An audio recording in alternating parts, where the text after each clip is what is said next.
আচ্ছা, আপনিও কি ম্যানিফেস্টেশন করেন? মানে প্রতিদিন নিয়ম করে সকালে উঠে জার্নালিং করা, নিজের লক্ষ্যের ছবিগুলো দেখা, মুখে হাসি নিয়ে সারাদিন নিজেকে বোঝানো যে আমিই সেরা, আমিই সফল, আমি সব পেয়ে গেছি, এসব কিছু? যদি মনে করে থাকেন তাহলে আমার কথাগুলো আপনার খুব চেনা লাগবে। আমিও ঠিক আপনার মতোই ছিলাম। আমি ভাবতাম আমি এই ম্যানিফেস্টেশনের মাস্টার।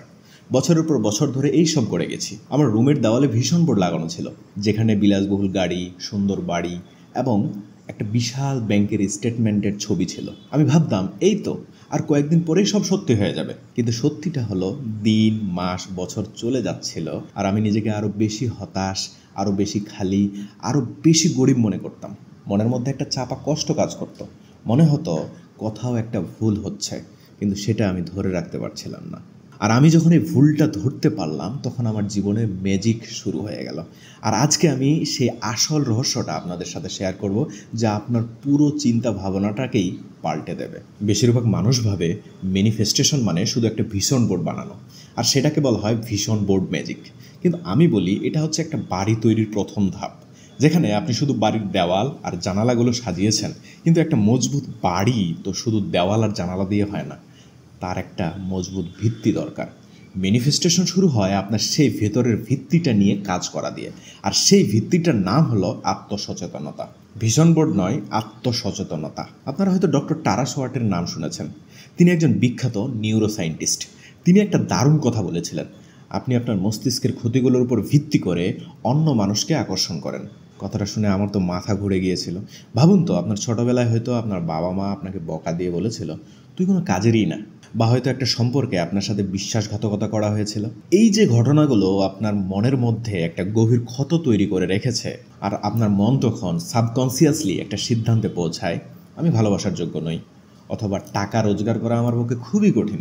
আপনার মনের এই দুর্বল জায়গাগুলো একটা চুম্বকের মতো কাজ করে। যদি আপনি নিজেকে যোগ্য মনে না করেন তাহলে আপনার সাবকনসিয়াসলি এমন মানুষকে খুঁজে বের করবে যে আপনি আরও অযোগ্য অনুভব করবেন। আর এটা শুধুমাত্র মানুষের ক্ষেত্রে নয়, সুযোগ বা টাকার ক্ষেত্রেও একই কথা। আপনি যা কিছুর সাথে অ্যালাইন বা সামঞ্জস্যপূর্ণ নন, তা আপনি আকর্ষণ করতে পারবেন না। এখন আসি দ্বিতীয় ধাপে, যা প্রথম ধাপের সাথে জড়িত। ম্যানিফেস্টেশনের আসল খেলা শুরু হয় তখন যখন আপনি নিজের ভেতরের গল্পটা নিয়ে কাজ করেন।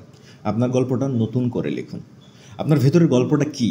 এটা হলো আপনার অতীতের সেই সব স্মৃতি, সেই সব বিশ্বাস, আর আপনার সেই সব কথা যা আপনার জীবনকে নিয়ন্ত্রণ করে। আমরা অনেকেই বলি আমার ভাগ্যে যা আছে তাই হবে, অথবা টাকা হাতের ময়লা। এই কথাগুলো কিন্তু হঠাৎ করে তৈরি হয়নি। হয়তো আপনার ছোটোবেলার কোনো অভিজ্ঞতা, আপনার চারপাশের মানুষের কাছ থেকে শুনে শুনে আপনার মনের মধ্যে এই গল্পটা গেঁথে গিয়েছে।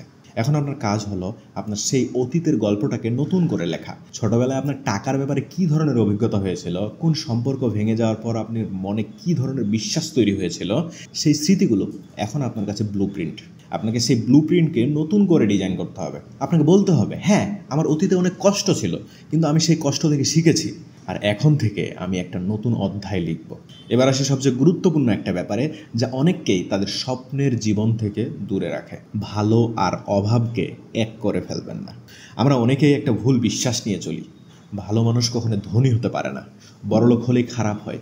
এই কথাটা আমরা প্রায় শুনি। এই ধারণার কারণে আমাদের মন আনকনসিয়াসলি আমাদেরকে সফল হতে দেয় না, কারণ আপনি তো ভালো মানুষ থাকতে চান না, তাই না? কিন্তু সত্যিটা হলো টাকা শুধু একটা শক্তি, একটা টুলস। একটা ভালো মানুষ হতে যদি সে শক্তিটা থাকে তাহলে সে পৃথিবীর আরও অনেক ভালো করতে পারবে। একজন ভালো ডাক্তার যদি সফল হয় তাহলে তিনি আরও বেশি রোগীকে সেবা দিতে পারবেন। একজন ভালো শিক্ষক যদি ধনী হয় তাহলে তিনি আরও বেশি ছাত্রকে বিনামূল্যে শিক্ষা দিতে পারবেন। আমি এমন অনেক ধনী মানুষকে চিনি যারা নিজেদের উপার্জনের বেশিরভাগ অংশ মানুষকে সাহায্য করার জন্য ব্যবহার করেন। আপনি যদি বিশ্বাস করেন যে ধনীরা খারাপ, তাহলে আপনি আনকনসিয়াসলি নিজেকে সেই প্রাচুর্য থেকে দূরে সরিয়ে রাখবেন। এরপর আসি আসল গোপন সূত্রটা, ম্যানিফেস্টেশনের চতুর্থ ধাপে, কৃতজ্ঞতা এবং উদারতা। এগুলো প্রাচুর্যের প্রবেশদ্বার। কৃতজ্ঞতা আর উদারতা, এই দুইটা জিনিস হলো আপনার জীবনের প্রাচুর্যের আসল প্রবেশদ্বার। আপনি যখন সকালে ঘুম থেকে উঠেন তখন একবার ভাবুন তো আপনার জীবনের ছোট ছোট জিনিসগুলোর জন্য আপনি কতটা কৃতজ্ঞ।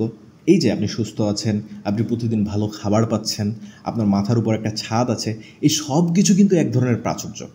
আর উদারতা মানে শুধু টাকা নয়, এটা হতে পারে আপনার পাশের বাড়ির বৃদ্ধ দাদুকে একটু সময় দেওয়া, আপনার বন্ধুর মন খারাপ হলে মন দিয়ে তার কথা শোনা, বা শুধু তাকে একটা হাসি দেওয়া।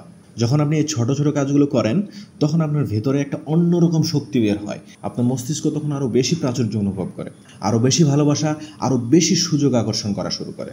এবং সবশেষে পঞ্চম এবং সবচেয়ে শক্তিশালী ধাপ হচ্ছে আপনার শক্তিই কিন্তু আপনার মুদ্রা।